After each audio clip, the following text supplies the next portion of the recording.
Je vous demande de faire de ce 30 juin 1960 une date illustre que vous garderez ineffaçablement gravée dans vos cœurs. Congo, Congo nde mboka, mboka ngo mokengeli, koi, mboka ngo mokengeli, léopard.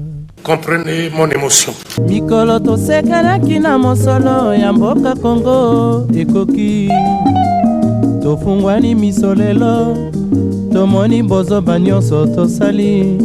Oya kobongisa Congo avenir, ebongi tosala. Congo, bokomona pamba, lobi, bokolula yango. Mbote République démocratique du Congo pe mokili mobimba bino nyonso oyo bozwi sous occasion malamu ya kolanda Info Plus HD lelonga IG debula la Colombe na sepeli komona bino ebele boye liboso ya ba poste téléviseur na bino to fungola basango na biso kuna na primature pona koyebisa bino que chef du gouvernement congolais Jean-Michel Sama Lukonde a président Kibongo réunion moko ya conseil de ministres restreinte oyo balobela Kibongo prorogation ya état de siège oyo zomi bongo na Nord Kivu pe Ituri na Est République démocratique du Congo. Ba détail na élément oyo.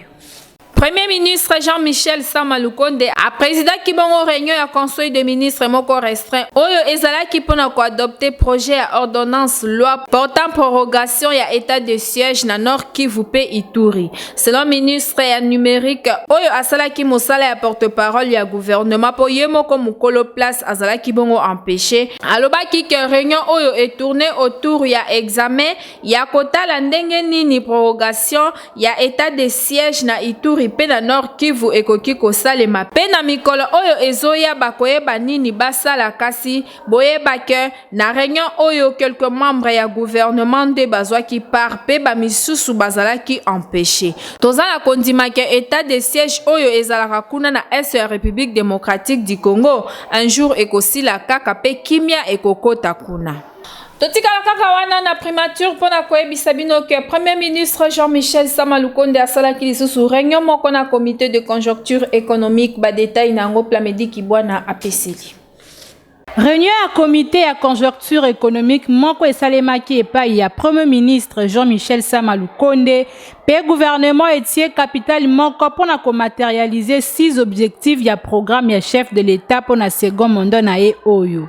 Pe réunion yango esangisaki ba ministre sectoriel membre ya comité à conjoncture économique pe évolution ya ba paramètres macroéconomiques na plan national, international, pe programme ya chef de l'État oyo eza centré na diversification et économie nde esalaki objet ya suka.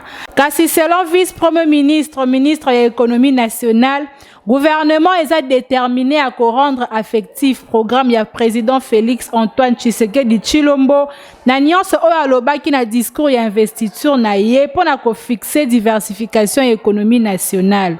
Pe comité à conjoncture économique alobaki que grâce à ba mesure au banque centrale ezwaki monnaie nationale congolaise ezwaki inflation tope mataki makasité. Totika primature pona kokende na chambre basse ya parlement koyebisa bino que depuis la session extraordinaire ya législatif 2024-2028 et bandi bongo lundi 29 janvier oyo Plamedi Kibwana azongi lisusu. Session extraordinaire inaugurale ya législation 2024-2028 et fongami lundi 29 janvier 2024 na Assemblée nationale. Parmi les principaux enjeux à session extraordinaire, oyo ezozela élaboration à règlement intérieur ya chambre basse ya parlement, oyo tozo kuta identification pe installation ya ba membre ya bureau provisoire et pas ya secrétaire général ya Assemblée nationale, validation ya ba pouvoir ya ba députés nationaux, élaboration pe adoption ya règlement intérieur ya chambre, élection pe installation ya bureau définitif ya Assemblée nationale. Kasi au cours ya session oyo, identification ya majorité parlementaire pe ekosalema. Nde étape oyo eza important pona ko calculer le lengeni ba ko kabola ba poste na kati ya bureau définitif ya Assemblée nationale. Pe démarche oyo ezosenga nomination ya formateur moko epai ya président ya république, pe signature ya déclaration ya appartenance na opposition to majorité parlementaire. kasi avant élection ba membre ya bureau définitif chambre ya parlement et cause la souka ya ba débat électoral oyo eza traité pa ya cour constitutionnelle kasi pona premier bureau oyo ba bengi yango bureau d'âge eza bureau de fait pe eza composé na 3 membres oyo doyen to pe le plus âgé selon ba données à CENI PD Benjamin to ba moins âgé de CENI questeur pe mususu rapporteur bango mibalende bako assister doyen oyo aza désigné président ya bureau selon ba données Christophe Mbosso oyo azali ancien président ya bureau définitif ya Assemblée nationale âgé de 82 ans abotama le 7 août 1942 nde aza doyen na HP président de fait ya bureau oyo akozala assisté na Matembo Toto Moïse lokola questeur âgé de 26 ans, pe abotama le 18 janvier 1997. Pe Serge Bahati, rapporteur âgé de 27 ans, abotama le 6 novembre 1996. Élaboration et règlement intérieur et pe sami na commission spéciale pe temporaire moko oyo eza désigné pa ya président ya bureau d'âge. Commission yango eza na mission ya kobongisa mouture ya texte régulateur ya vie na kati ya chambre pe proposition ya kozala debati pe adopté na grand plénière. Boyeba que pour na bureau définitif eza constitué na 7 membres oyo président, premier vice-président, deuxième vice-président, rapporteur adjoint, questeur pe questeur adjoint. Bon membre oyo baza élu selon calendrier électoral proposé na bureau provisoire pe adopté na plénière ya Assemblée nationale. Kokoma professionnel ya média et comment nango jemuke ok kaka na info plus HD centre kuna bazo pesa ba formation ya kitoko na tamuke pe na primo ko ya muke okomi professionnel. Info plus HD centre fongoli ba porte na yango pona yo mutu olingi okoma professionnel na média. Yaka kozwa formation ya malonga, formation et kuba. Na info plus HD centre, bazo pesa ba formation lokola, ya prise de vie, okoma cameraman tope camera woman moko professionnel. Montage vidéo pe ezo pesa ma kitoko. Bongo po na régie télé, na info plus HD centre, formation eza ya régie télé numérique. Donc télévision ya kilelo pour na pilotage ya drone, wana kutu jemuke na info plus HD centre. Côté journalisme, kobanga na yo te po formation na yango, ezo pesa ma soin pe okokoma journaliste professionnel ya ko présenter ba journal, ko animer ba émission, pe ko sala ba différents services nyonso oyo ezalaka na kati ya journalisme. Kasi na suka ya formation, tunanga nini okoleka na jury, na défense, pe okozwa brevet na yo oyo eza qualifié et ko permettre yo osala musala partout dans le monde. Ya malamu lisusu na info plus HD centre eza que ba apprenant ba kendaka ko sala ba pratique na bango libanda ya ville province ya Kinshasa. Donc na ba province mususu pona ko découvrir lisusu makambo ebele. Kasi pona ko koma na info plus HD centre eza nango simple. Ezwami juste sur l'avenue Kisangani numéro 38 na quartier Baoba na commune Yangaba. Référence maison communale Yangaba. Tope obengi bango na ba numéro oyo eza affiché na se ya télévision na yo. Yaka kozwa formation na info plus HD centre okozala jamais déçu. Bilengi ya formation ezande na info plus HD centre. Info plus HD centre ezokomisa bato utile na société. Pour comprendre que na info plus HD centre bazo salama sekite bolanda moko ya ba prena oyo ayaki bongo koyekola pilotage ya drone ndenge alakisi formation oyo ye azwaki.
oyo bauti komona na bauti komonte baelise na nga na drone na tie batterie na nga mpe nazwi telefone na connecte yango na radio commande et etikali na vérifier signal ya GPRS avant décollage ya drone na nga.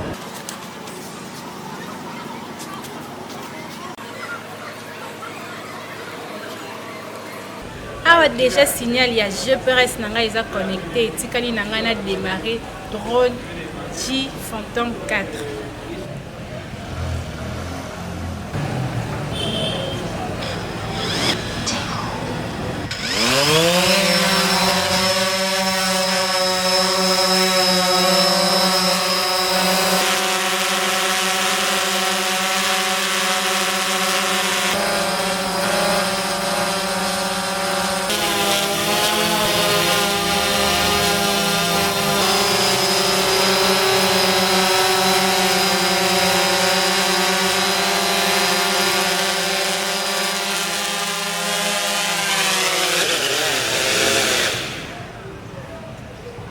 Na sport boyeba ke 8e de finale ya Coupe d'Afrique de Nations Côte d'Ivoire ebeta kibongo entre ba Léopard ya République démocratique du Congo pe ba Pharaon ya Égypte kasi boyeba ke ba Égyptien bazala kibongo éliminé kasi Info Plus HD et ça élimine moins résumé ya ba match ya ba Léopard pe ba Pharaon.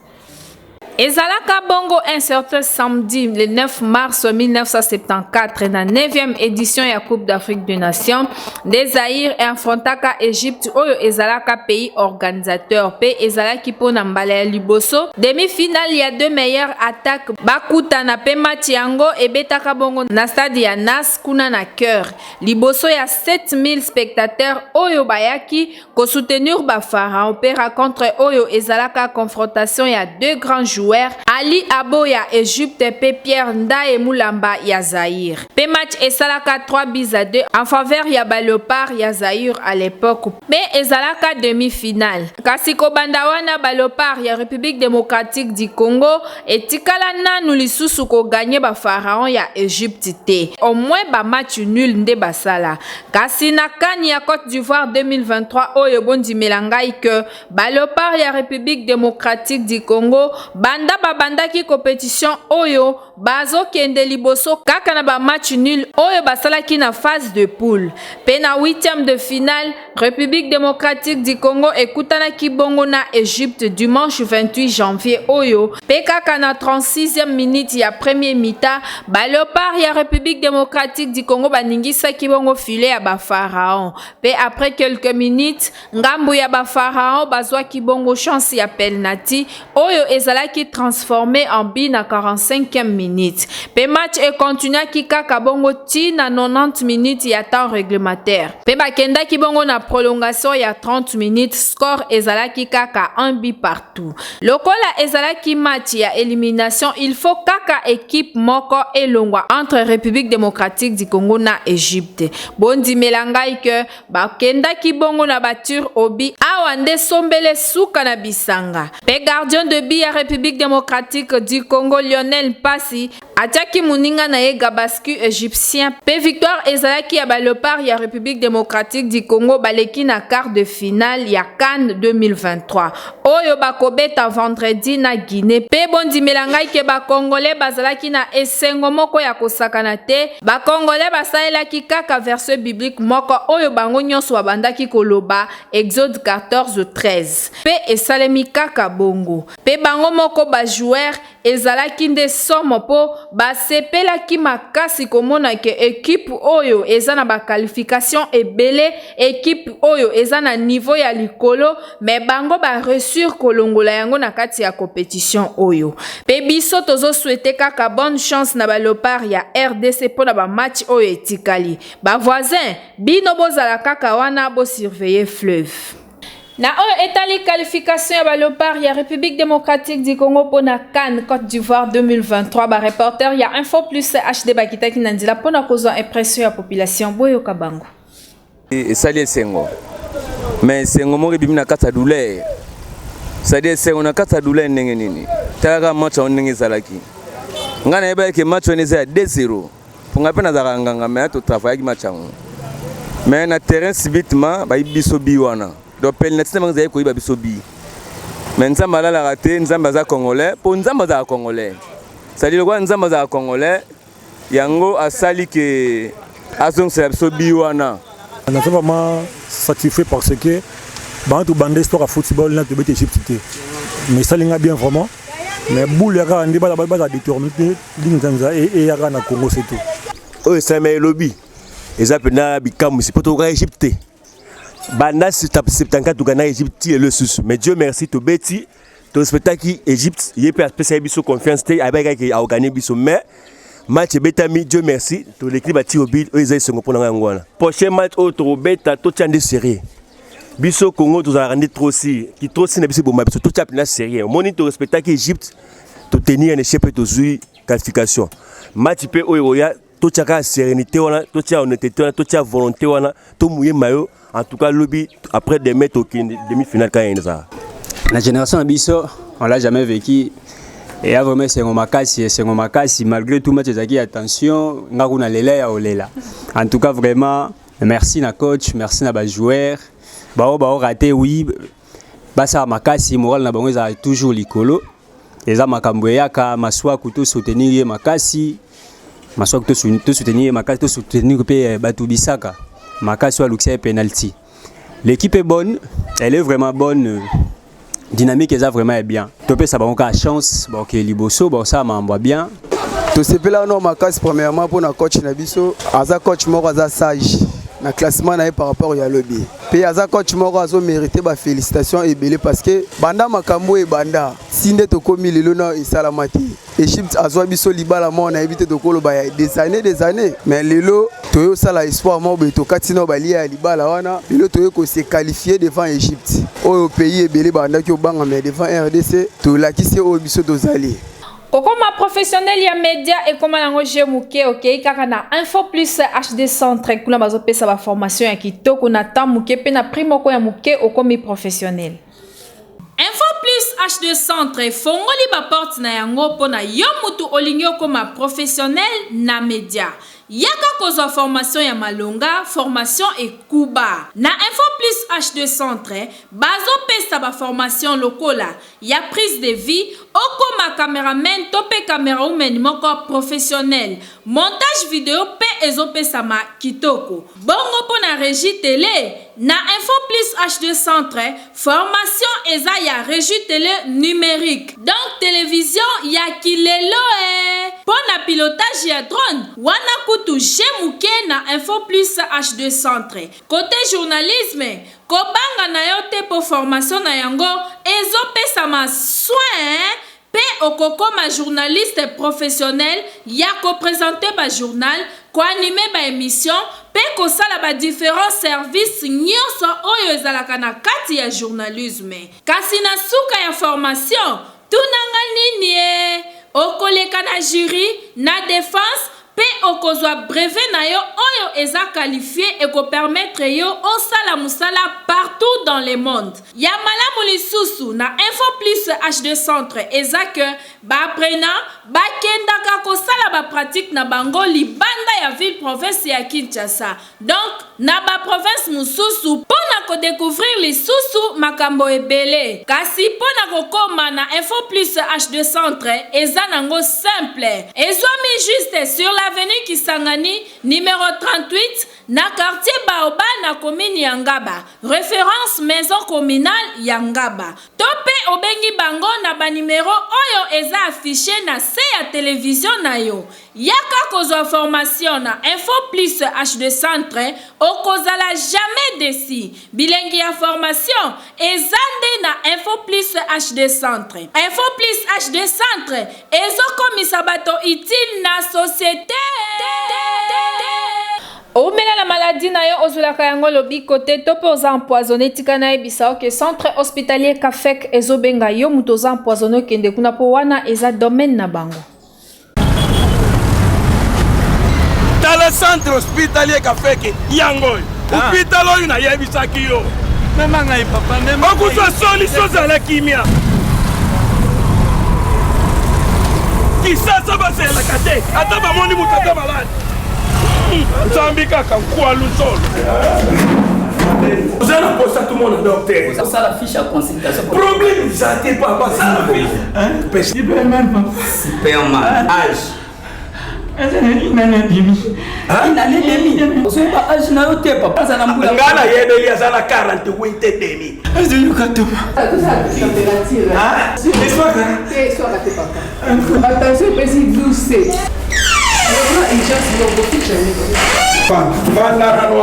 Superman. Ou bien là, moi aussi. Papa docteur, bonjour. Bonjour. Papa, il y a un pas moyen. Docteur, ils ont eu comme un collègue, ils ont avertis. Ils ont eu qu'à bien, ils ont qu'à Papa Superman. Docteur. Et si vous avez zala na kimia, na yoki ba plainte na yozo pesa awa. Ils ont centre hospitalier Kafek. Tous ont une machine ou babengaka prophète. Tous ont 50 malades dans zoto. Nyo se kobima. Ndiko zotanga o koto AVC, koto Mkongo pasi, koto ezo zika, ezo nyos ekobima na nzela ya prophète. Omoni sorte ya machine oyo. Docteur Kafek na kotambola ba formation ndenge na ndenge na ba France, ba États-Unis, na bisika ba mboka ndenge na ndenge. Nde akendaki ko découvrir machine oyo tozobenga lelo prophète. Ayeba makambo ezoya. Soko kozwa maladie eboya après machine oyo ko détecter. Soki maladie oyo ewumbeli akoyebisa esali mbula boni mbula tel. Eza bato ebele oyo awa baya na centre hospitalier Kafek bakutana na ba spécialiste pour awa ezala minele baya ko traiter awa. Tellement que machine wana mundele achie mayele na ye nyonso na kati na yango azoyeba azo détecter ba malade nyonso sans monter sa plainte. Otata nzambe. Pe machine oyo et ça la coopération sans cicatrice. Mutazaki na hernie oye na centre hospitalier Kafek na hernie na yo et ça l'opération. Ezala o myome o basi bazo nyoko ma mususu bazo vanda na yango kambule belé bazo botate. Na centre hospitalier Kafek oye bakosala l'opération sans cicatrice. Telema sikoyo okota na machine. Ozotala sikoyo kuna na écran. Nde ozobuna. Kuna ne zo détecter genre luka ba malade nzoto mobimba. Ndenge oleki na consultation na machine oyo prophète. Déjà solution na yo osozwi yango lobiko na yo ezwami déjà. Ezala mutazana AVC, ezala mutazana poison, surtout poison. Ato tika na 2 minutes ya liwa. Yaka na centre hospitalier Kafek okozwa lobiko na yo. Awa machine eza ebele. Surtout machine oyo to bengi prophète papa yango de souka. Nazemi mubimba. Umoni meme ndreko na yo musuta zana kuna na province soki ya nini? Benga ya utinda ye na centre hospitalier Kafeke. Iza na veni Ngindu numéro 5. Quartier Yolo et Zo. Kakana na rond-point.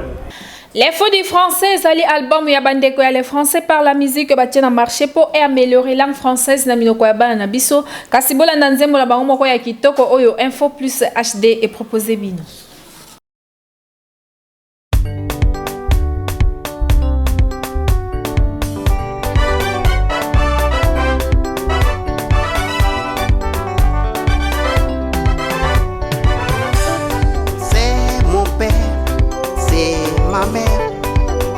Mes parents, mon sang, notre et votre leur, Matassa, notre et votre leur, BTC, nos voleurs. Mon sang, notre votre l'air, Matassa, notre votre l'air, BTC, nos voleurs.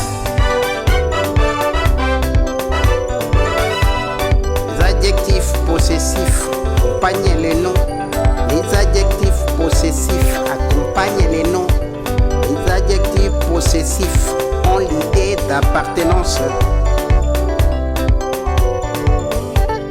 C'est mon père, c'est ma mère, ce sont mes parents.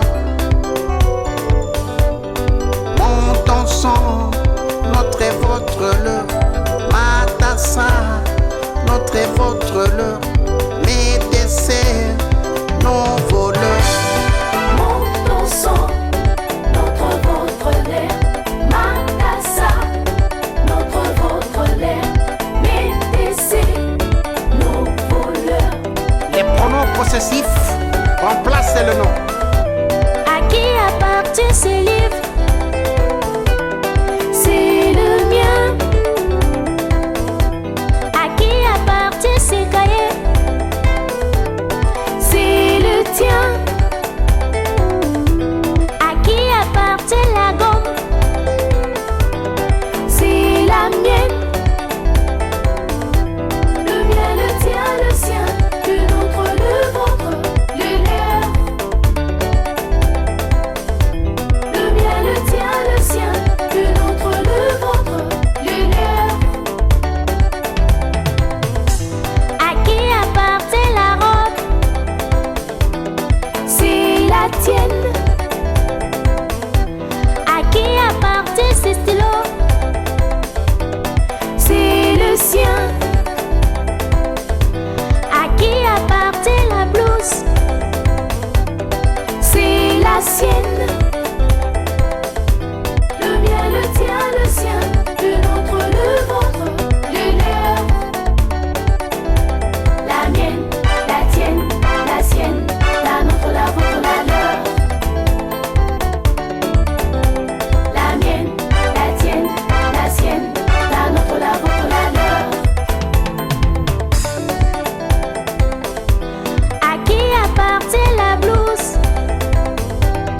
C'est la sienne. À qui appartient cette école? C'est la nôtre. À qui appartient la chanson? C'est la vôtre. À qui appartiennent ces objets? C'est le leur. La mienne, la tienne, la sienne. La nôtre, la vôtre, la leur. La mienne, la tienne, la sienne. La nôtre, la vôtre, la leur. Le mien, le tien, le sien. Le nôtre, le vôtre, le leur. La mienne, la tienne, la sienne. La nôtre, la vôtre, la leur. La mienne, la tienne, la sienne. La nôtre, la vôtre, la leur. La mienne, la tienne, la sienne. La nôtre, la vôtre, la leur. La mienne, la tienne, la sienne. La nôtre, la vôtre, la leur.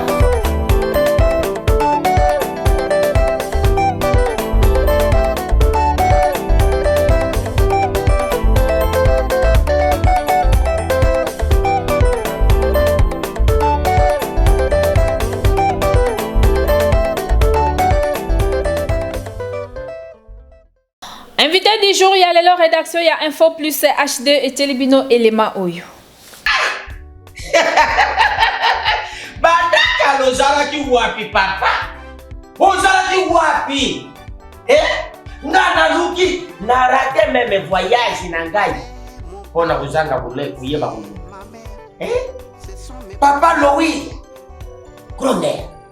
Chikanga lubi yo. Zila siko. Yonde kona ngai. Ilenge mbali. Papa, mama, mwana ya muke. Iponi mbula te. Umbaza kubenga na mnogo wa France.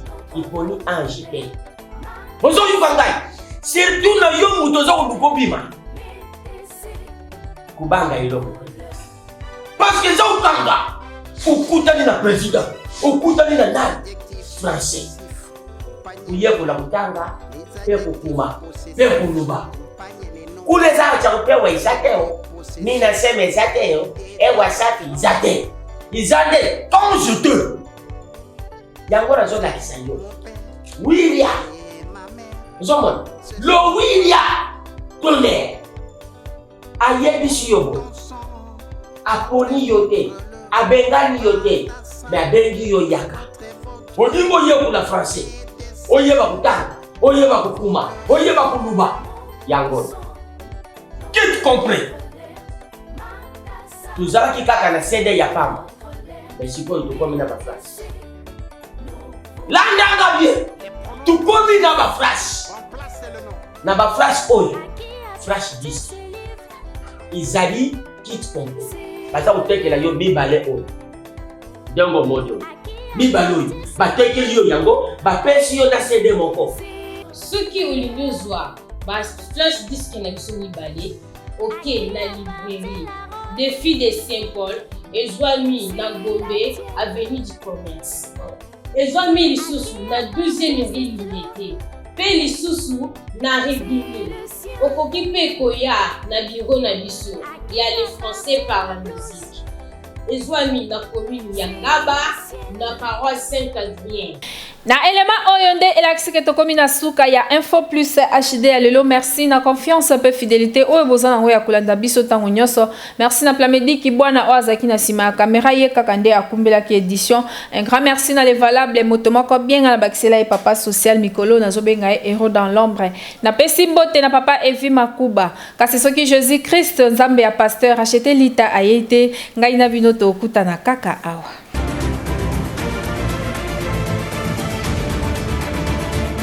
mikolo tosekanaki na mosolo ya mboka Kongo ekoki tofungwani miso lelo tomoni bozoba nyonso tosali mpo ya kobongisa Kongo aveni ebongi tosala Kongo bokomona pamba lobi bokolula yango.